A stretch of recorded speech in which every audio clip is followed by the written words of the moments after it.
కేటీఆర్ గారు వారి స్నేహితుడి కోసం పర్మిషన్ ఇవ్వడానికి మరి ఎన్ని రకాలుగా అదలా బదిలీ జరిగిందనేటటువంటిది అన్ని పత్రికలలో చాలా ప్రముఖంగా వచ్చింది. ఇన్ని రోజులు నేను చెప్పలే చాలా విషయాలు. ఇవాళ ఎందుకు చెప్తా ఉన్నా అంటే అన్న మాట్లాడుకుంటూ ఒక మాట చెప్పారు మా జనార్దన్ అన్న గారు, మేము పార్టీ పెట్టుకున్నాం, మమ్మల్ని మీరు పార్టీలోకి వెళ్ళి తీసేసి అవినీతి గురించి మాట్లాడినందుకు. నేను ఆగిపోలేదు కదా, నేను సాగాలి కదా, ప్రజల మధ్యలో ఉండాలనుకుంటున్నా. నేను నా పార్టీ పెట్టుకున్నాను, ఎలక్షన్ కమిషన్ పోయినాను, నా పని నేను చేసుకుంటున్నా. సంవత్సరన్నర కాలంగా ఒక 6 నెలలు ఫస్ట్ 6 నెలలు చెప్పాలి ప్రజలకు కాబట్టి మీ గురించి చెప్పి వదిలేసి తర్వాత నేను ప్రజా సమస్యలు మాట్లాడుకుంటూ వెళ్తున్నా. కానీ వాళ్ళు మాత్రం ఎలక్షన్ కమిషన్కి 1000 కంప్లైంట్స్. మరి భయం లేదన్నారు కదా, నేను పార్టీ పెట్టుకుంటే మీకు ఇబ్బంది లేదన్నారు కదా, మేము అడిగిన ప్రశ్నలకు ఇంతవరకు జవాబు చెప్తలేరు కదా, మరి ఎందుకు ఈ చాటుమాటు వెన్నుపాటు వ్యవహారాలు? ఎవరన్నా మీలాంటి పత్రికా మిత్రులు మా వార్త రాస్తే సిగ్గు లేకుండా గుంటనక్క ఫోన్ చేసి ఎందుకు వేస్తున్నారు వార్తలు ఏకండి.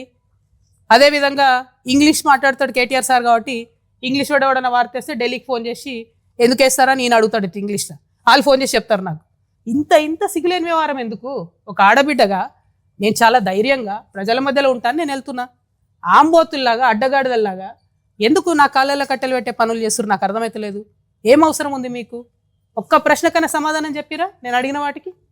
ఇంకా నేను ఎక్కడ కూడా పర్సనల్ ఇష్యూస్ మాట్లాడని కూడా నా ప్రాణం పోయినా. కానీ ఆ బీఆర్ఎస్ పార్టీలో వీళ్ళిద్దరూ జోడెడ్లలాగా నడపాల్సిన వాళ్ళు ఇద్దరు కూడా దున్నపోతుల్లాగా ప్రజల ఇష్యూలు మర్చిపోయి కేవలం అవినీతి ఇష్యూస్ మాట్లాడడం, ఇప్పటికి కూడా అడ్డగోలుగా అవినీతి పరులను కాపాడడం. మొన్న నేను ఉద్యమకారుల పక్షాన పోయి అక్కడ ఉద్యమం చేస్తున్నా అండి. ఏం డ్రామా చేసిండ్రు కాంగ్రెస్ బీఆర్ఎస్ కలిసి? అంటే మీకు ఆ పూటకు నన్ను ఆపడానికి, ఉద్యమకారుల వార్తలు రాకుండా ఉండడానికి అయితే కాంగ్రెస్తో జత కడతాడు, అయితే బీజేపీతో జత కడతారు. ఏముంటుంది నీయతు న్యాయం ఏముండదా? ఒక పార్టీకి లైన్ ఉండదా? పోయి అక్కడ డ్రామా, ఆయన గుంటనక్క కింద పడ్డాడట, ఈయన పోయి ఆయనను పరామర్శించిండట. ఏడ కింద పడ్డాడో ఏమైందో అసలు ఎంత విచిత్రం అంటే ఆ రోజంతా మీరు చూస్తే ప్రతి ఒక్కరికి ఫోన్లు చేసి మీరు ఉద్యమకారుల వార్తలు వేయొద్దు.